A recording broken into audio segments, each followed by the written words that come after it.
Franz, could you try to break this glass, please? Sure. Yeah. Oh, good.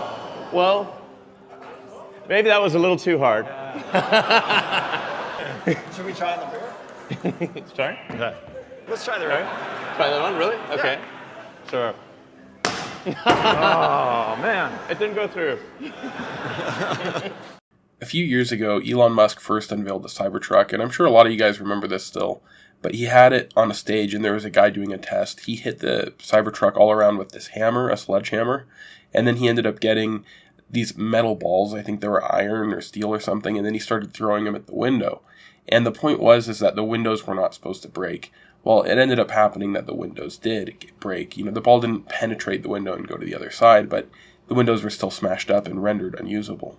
Now, there were some people who really loved the CyberTruck from its inception, but lots of people, including me, were making fun of it. It just seemed like the most ridiculous thing. But nowadays, a lot of the people who were making fun of it back then are actually kind of fans of it, and they like it, they think it's cool. So I think that's a really interesting shift. A few months back, DC announced the new Absolute series that they would be doing, and when they first unveiled the Absolute Batman, I think it got a similar response as when, Elon had the guy throwing the steel balls at the Cybertruck's window. A lot of people saw it almost as a gaffe, as a self-own, as just this most ridiculous fail, like a flop, and it seemed kind of like, a desperate plea for attention. Why are you making this look so weird, Again, the Cybertruck also, aside from having, the windows get smashed when they weren't supposed to, it just looked weird. People look at it and they're like, why? Why would I want to ride this thing? It looks ridiculous. Now, there are some people I know who liked it, but a lot of people didn't. And it's interesting because kind of something similar happened to Absolute Batman. People looked at it and they say, this just looks ridiculous. No way. But now some of those people are, readers who enjoyed it. And I'm one of those people. And I'm not going to say, I'm the biggest fan of the book, but I thought that it was, fairly well written and it surprised me. Now, part of that could probably be attributed to the fact that when you look at something strange, you go, okay, this is going to suck. I don't want to read it. So then you have really low expectations, and then anything above that, blows you out of the water. Which, to be fair, that might be kind of what happened here to a certain degree. But I feel overall, though, it was actually, a well-written comic, and, there was a lot of action. And I think that a lot of people nowadays, especially, young men, they're craving that type of story. And that's actually what I think is really, really important about this. And kind of, I'd say the crux of why I'm calling this a Cybertruck is because, the Cybertruck was sort of meant to be, this way of the future. It's supposed to be, groundbreaking, new, and just kind of flipping a lot of the conventional things on its head. And that's why, the design was so different.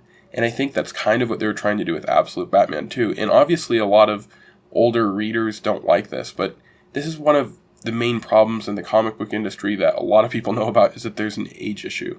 Usually when I go to the stores, most people are in their 30s, 40s, 50s, 60s, etc. And I'm generally the youngest person there unless I bring my daughter. And this is a huge problem for the comic book industry, obviously, because what's going to happen in 10 years or 20 years or definitely even 30, that's going to be a huge problem with them. They need to make sure that they have a new customer base. And that's, the cause of that is also the source of, another video. Not really something I'm trying to talk about today, but that's something I noticed too when I look at my channel analytics, is usually it would be, and this is before I made any content about Absolute Batman, my viewership was 60% over the age of 40.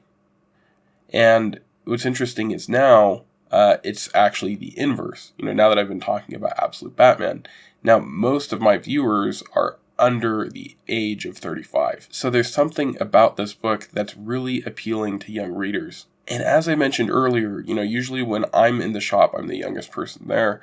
But after Absolute Batman came out, and by the way, when I went to get my copy of issue 1, there weren't really a whole lot left. And I remember all these young people coming in, usually middle schoolers or high schoolers, and they were saying, where is this? Where is this? And you could kind of tell it was their first time, inside a shop before, which I found really fascinating. They hadn't been in one, and they were kind of like, confused, but they were really excited, and they wanted to get in the hobby. And since it's a new continuity, that means that, the new readers will be able to get into it a lot easier because, there isn't a whole lot of backstory that they have to know. It's just something they can hop right into. And so I think that might be actually what the whole purpose of this was. And now the question I have is, can this go on till book 5, to 6 to 30. Because if they're planning on, keeping the absolute thing going as like a new replacement, which is what I've heard a lot of people speculating, and it kind of seems like that might be their idea, I don't know if they're going to be able to keep that up. I don't know if someone is going to say, yeah, I want to buy Absolute Batman 567. To me, it's something where I read it and I'm like, yeah, this is cool. But I'm kind of expecting to get 5 issues of it. Maybe if something really cool happens, maybe I would go on for 10. I don't know. But I'm just saying, I'm just kind of expecting to get the first arc. I don't really see it as something where the rest of my life I'm committed to this. It's like, whoa, settle down, honey. We just met, I'm not going to put a ring on that finger. Anyway, now if the object here is to actually just get the kids hooked, to give them a little taste, that way they want to keep coming back to read more, I think that that's actually quite a good idea. So I think that if the object of DC is to try and make this a new line of Batman that goes on for eternity, I don't think it's going to work. And I kind of get the vibe that's what they're trying to do. But if they can just use this as the means to get people hooked, to give them a little sample, that way they want to come back and meet you in the back alley for more, a means to get new customers and to get them interested in their other products, then I think that it could be a good thing. But maybe that's not what they're wanting to do. And if they try and make it something that it isn't and hype it up too much, then maybe that'll be a problem for them in the future.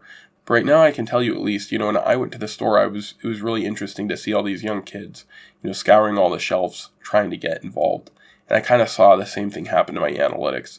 So I do think it's good that the comic book industry is trying to reach out to young men again, to try and get them to read these stories and create things that young men want to read. That's what we really need.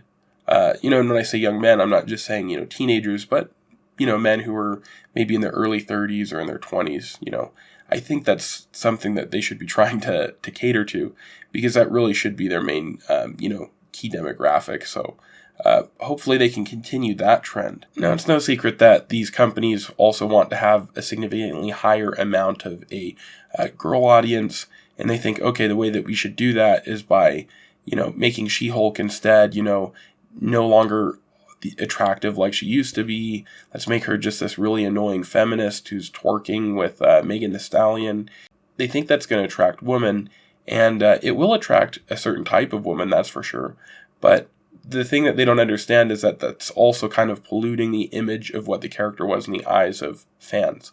And so imagine if you're a boy and you find out that something you like is something your mom likes too. That doesn't make you go, oh, yay, we both like it. Let's keep liking it. You go, oh.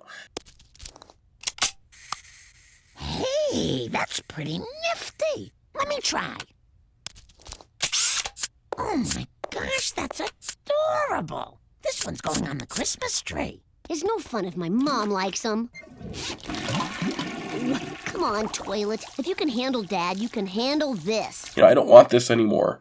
So that's the issue, is that, you aren't really expanding your audience. You're trading, an audience that you had for a long time with one that, you're trying to get maybe, and they, probably aren't even going to be as loyal or care that much.